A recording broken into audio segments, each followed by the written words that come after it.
Okay, so we got the audio level checks. We're just gonna throw some background, whatever. Wait, I have a playlist for YouTube.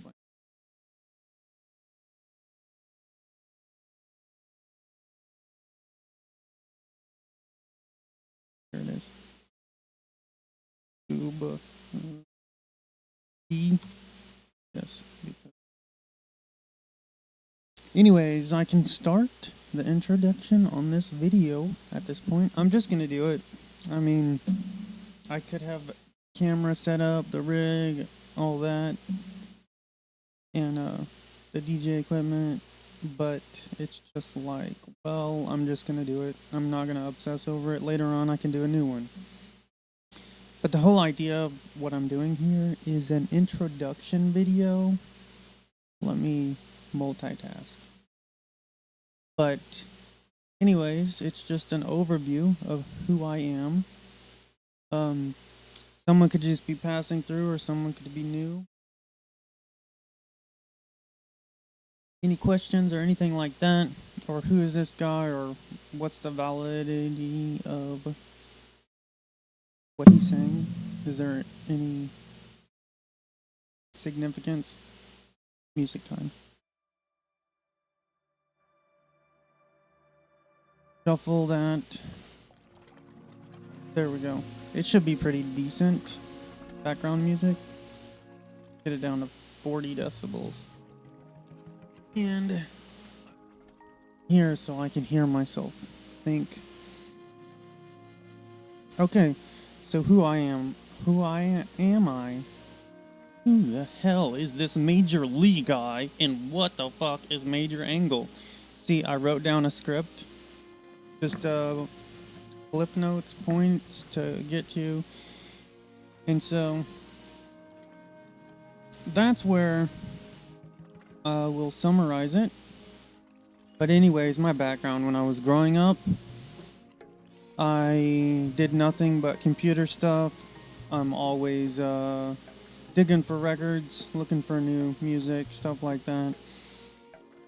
And Nintendo, Xbox, PlayStation, always had a dynamic of video games in my life like that.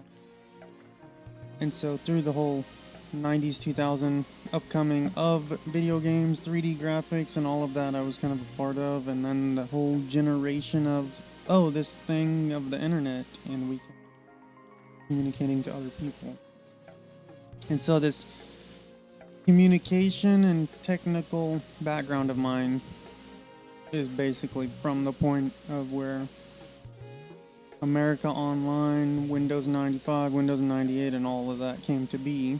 I'm a kid, but I think that may be the best place to really learn, because there's no limits or boundaries to kids and their learning and exploring through things. So my experience in the telecommunications field is rooted in that.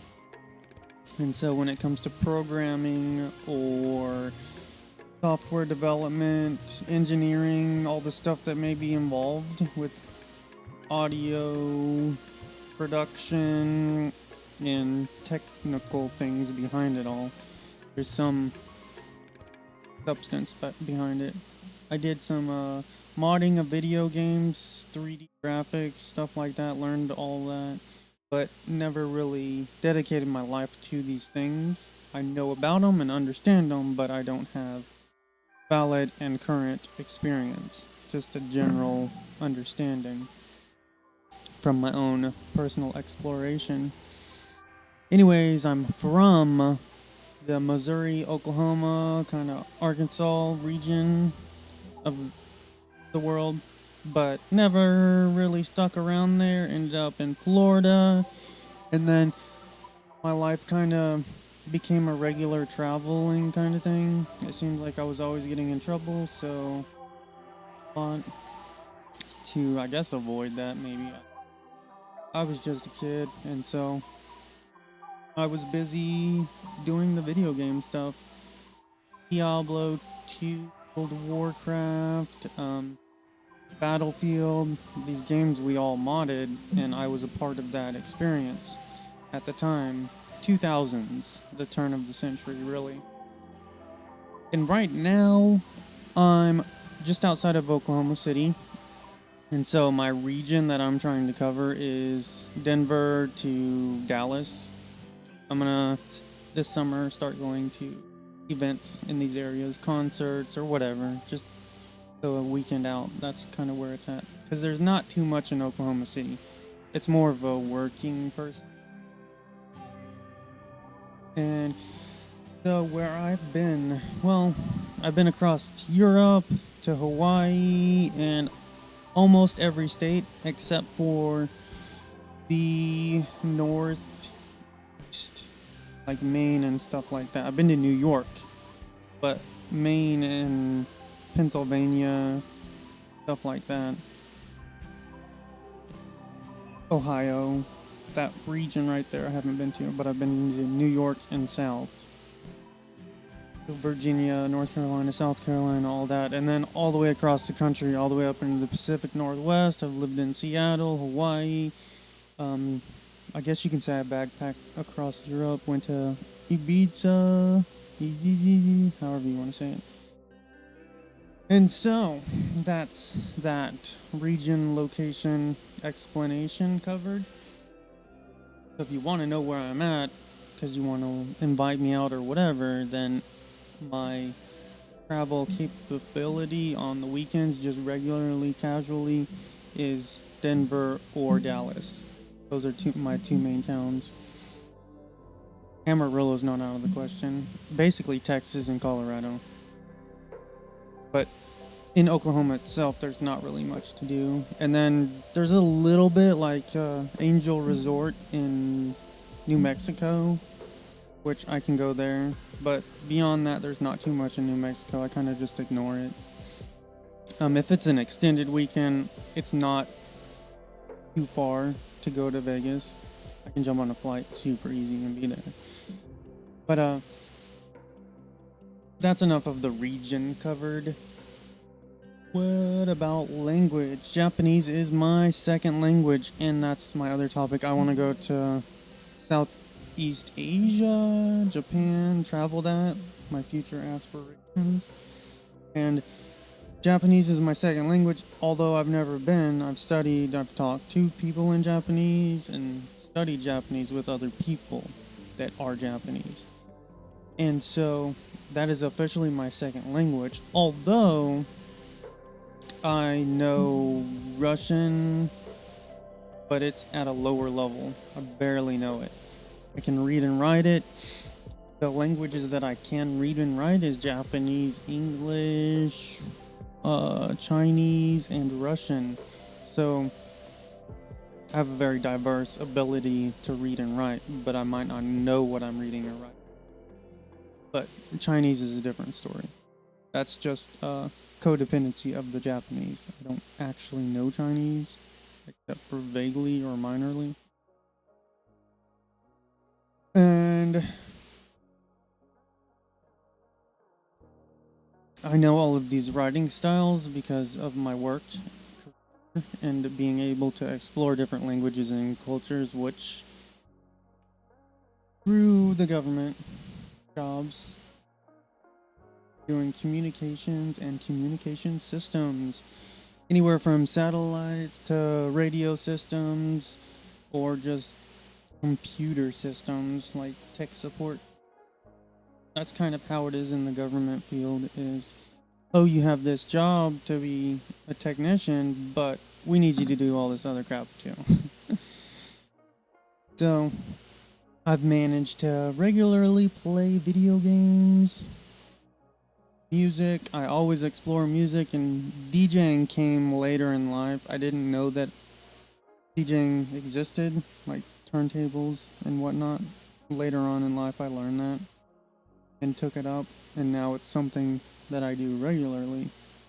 Even though recently, it's been 4 years or something. Anyways, the building burned down that had all of my equipment, my records, like a very meticulously established record collection, and the building burned down, and after that I was just like, well, it's a sign, I guess I'm not going to DJ anymore. now here, 2025, June 6th. Actually, it's the 7th. I've rediscovered that I continuously dig for records and music, and so I should make this DJing a part of my life. I don't have to have actual physical records. Still have my digital collection, obviously, but it's just so difficult whenever you had spent so much time and effort and money on an actual vinyl collection and for it to just be gone like that. Yeah. It was depressing, for lack of a better term, because then it's like, well, I'm not gonna do this thing that's so much a part of my life and just get rid of it like that. And now it's like, oh, this is probably important to have in my. It's something I do regularly. Even though I didn't have DJ equipment, I still looked for music, digging crates, trying to find new music or stuff that I hadn't heard. And so, through the careers communication systems, I was exposed to many different cultures and societies, and this is where I'm exploring different languages to learn and seeing different cultures.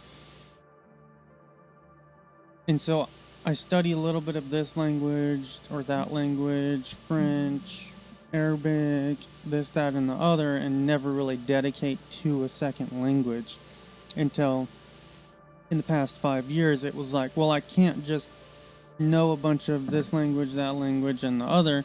It's really useless to just know a bunch of random words and not actually be able to speak a language. So I'm like, okay, it's Japanese. And so at that point, Japanese became my second language, and then I started studying Japanese more seriously. And if I feel like studying a second language, it's going to be Japanese, and I'm not dabbling around in all the other languages. For me, that's the language. It has the most value for me. And through exposures of societies and cultures, you kind of just learn to respect others, because you can't really go in someone's house and tell them how to live, I guess. And then just generally avoiding criminals. That just keeps you issues. Respecting others and avoiding criminals.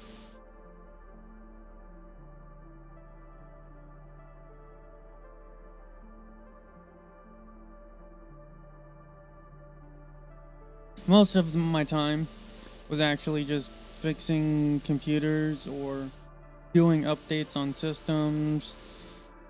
It wasn't like rocket science or anything. Literally your most simple job. You could get a job at freaking AT&T or whatever telecommunication. The same stuff I was doing. Most of it is just fixing computers and asking whether or not they restarted the system, like the most basic of tech support jobs. Occasionally, I had to rebuild entire systems that failed, and that's way too complex to even begin to discuss. Just because of all my experience, I knew how they were set up, and government will actually pay you things. I got certifications, all sorts of stuff that they all just took care of. And so, if you're like A plus or N plus, these CompTIA certifications, programming certifications, all of that sort of. Oh well, if you're doing this, you need to be certified. So go take these classes. Pay for them, kind of. Other people may have.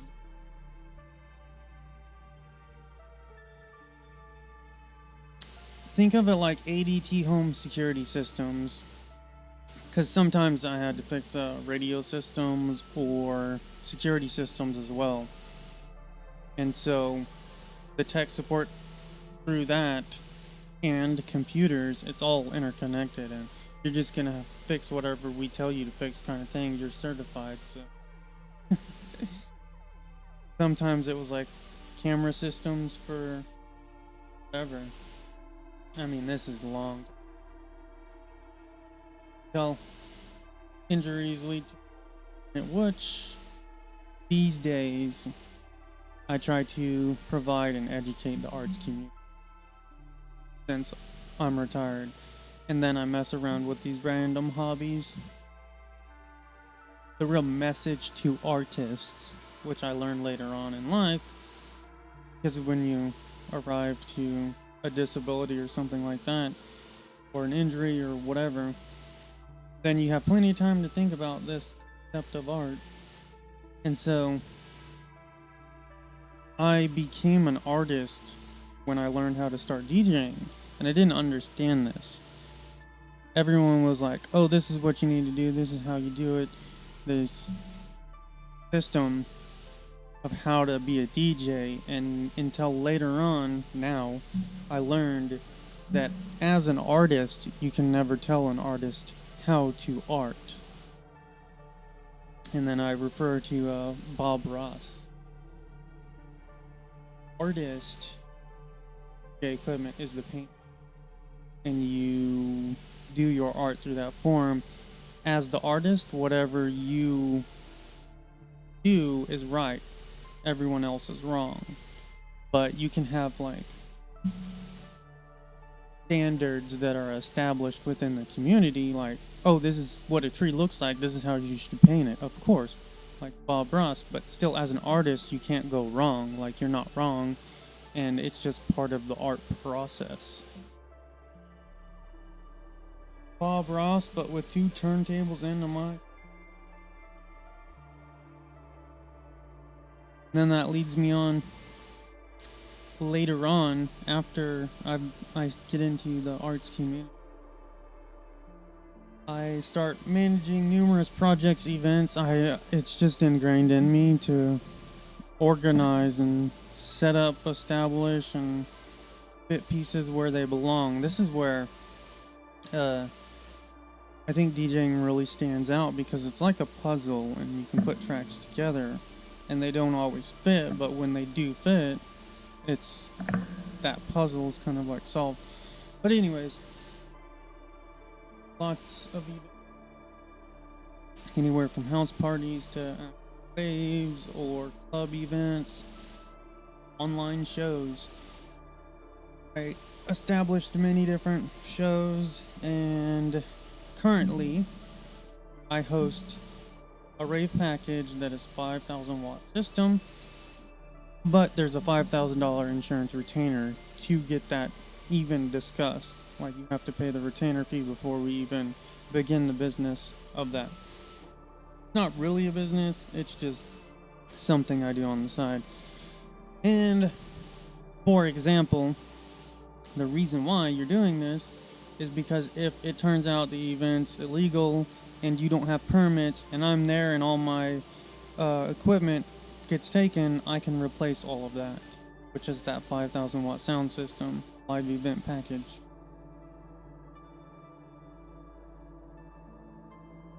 And then your retainer's not refunded at that point. You just paid for my equipment that got lost. And furthermore, at parties and stuff like that, things tend to get broken, and so that's the liability. If, oh, this turntable gets broke, it's a $1,000 turntable that comes out of the retainer. And so on top of that, the retainer covers travel expenses, damage, food and fuel. The actual events are free, but I can't just go load everything up and drive 500 miles to have it all there for free. I mean, I have to pay for the gas and I need food along the way, and so that's taken out of the retainer. You're not being charged because it's free, but if the fuel expense is $200, then that's coming out of the retainer. And then once that's done, the event's over, it's like, oh, this is the full breakdown, this is how much this cost, this is how much that cost, and here's what's remaining of it all, of that retainer. And so if the mixer broke and then fuel was $500, then It was what, $1,000 that comes out of the retainer at that point. I mean, you never know what happens at parties. Someone could grab all the equipment and throw it or whatever. It can be wild at times, and so that's there to really cover my ass. And I can go back and keep doing what I'm doing and not get captured. And that prevents me bad situation. Like someone plans on stealing my shit. Well, you already paid for it, so I don't even have a problem. I can just buy new shit at that point. Deposited.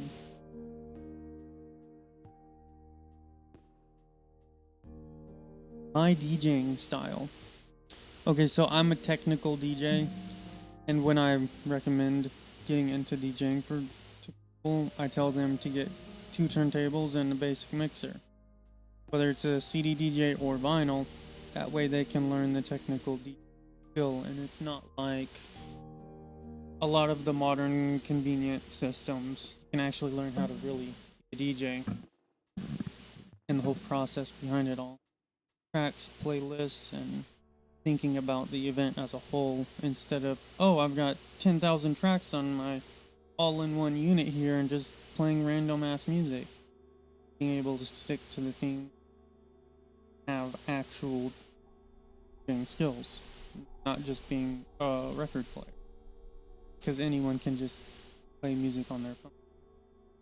That's where I've defined my personal belief, the difference between a DJ and just whatever Spotify, like separating the DJs and then there's Spotify. Anyone can just play music on Spotify. I've developed my own unique sound.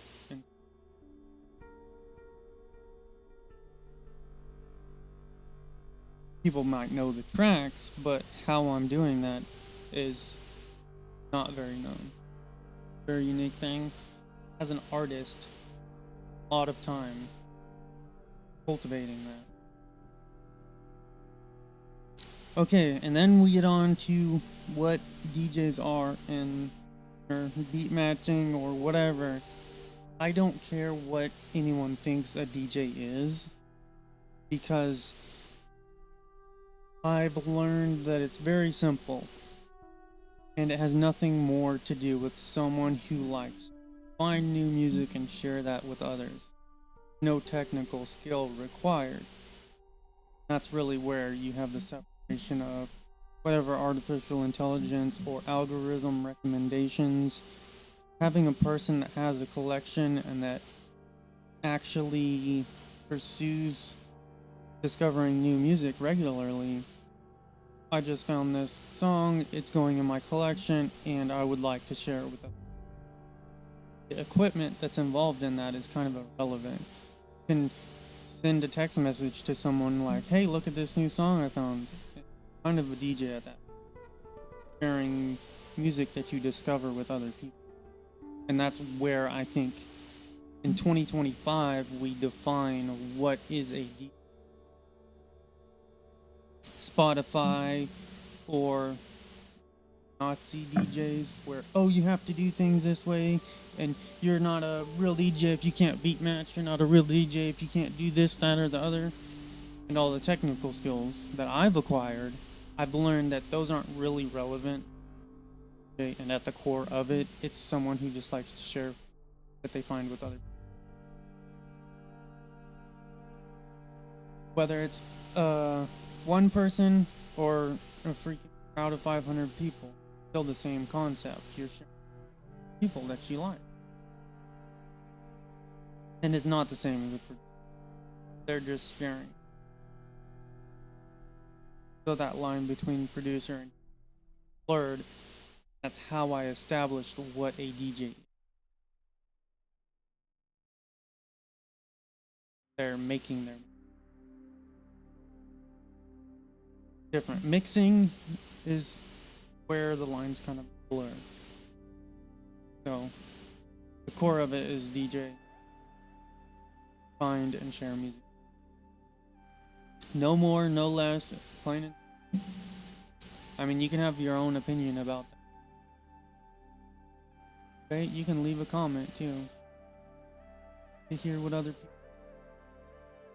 not reject their idea. But I'm pretty defined myself, so this is what I think, and you. Yeah, the rape package is free.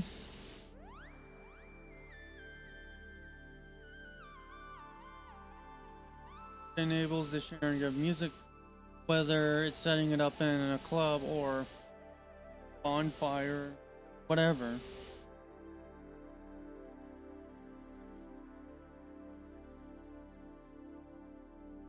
Oh, if I set up an event for myself or others, as in myself or others are DJing, it doesn't. Open deck event format. Whoever that wants to play can play. First come, first served style. I've got this music there, USBs. But for me, as a DJ, to show up to other people's event, like requested, it has to either open deck or a battle format. Winner headlines. Because I've really started to wrap my head around the idea of what a party actually, and it's people just coming out to have a good time. Doesn't matter whose name is in lights or whatever. It seems like when you have these open format events, it brings a different kind of energy. The night really comes through.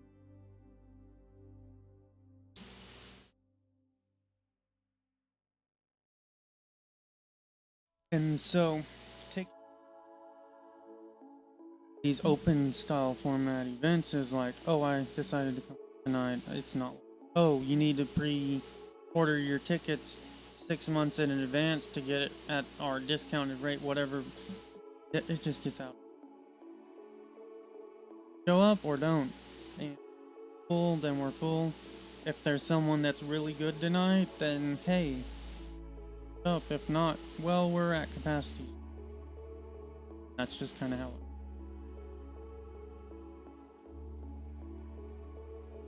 That way there's no real restrictions and you know what the night brings. Really be good or it can just be garbage. But typically when you have that format, since the progression of the night, someone could just show up out of nowhere and be the best that people have ever seen. Anyways, this goes to collateralradio.com. I just started it for summer 2025. An hour-long Friday set. Thinking to post it Friday morning, that all day Friday people can check it out, or Saturday or Sunday, that way you have the weekend. And it's really a roller coaster twisted. It's kind of fun.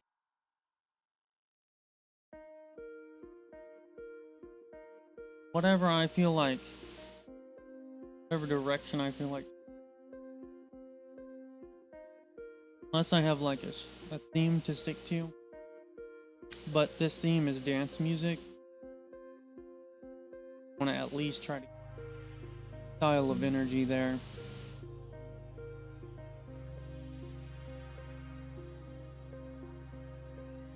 This summer, I'm trying to go to Colorado. Mainly just keep it simple. Radio show stuff and to promote that.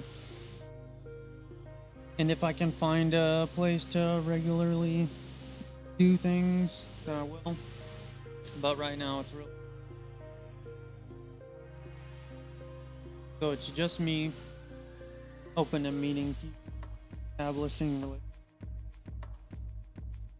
I cannot bring people on to collateral radio. I've done this before, but I feel like this show's there to promote.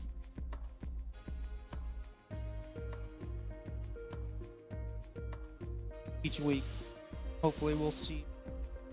No. But I'm willing to be a part of something new.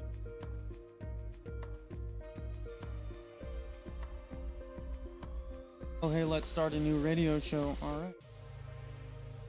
Shouldn't conflict. I'll probably do them Thursday. That way it's done. Uploaded over. And we come to wrap things up.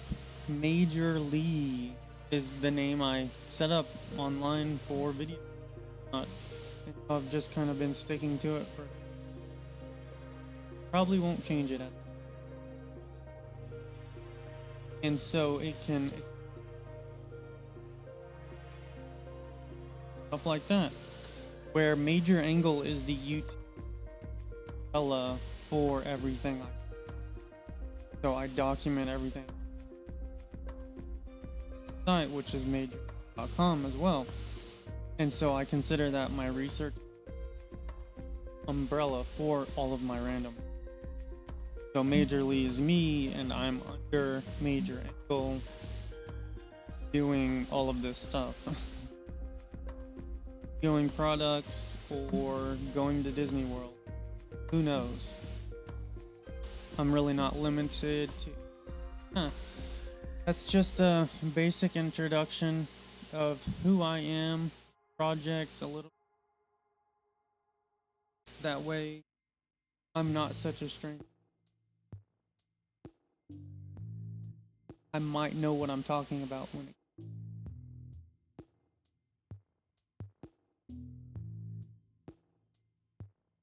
Oh, and that.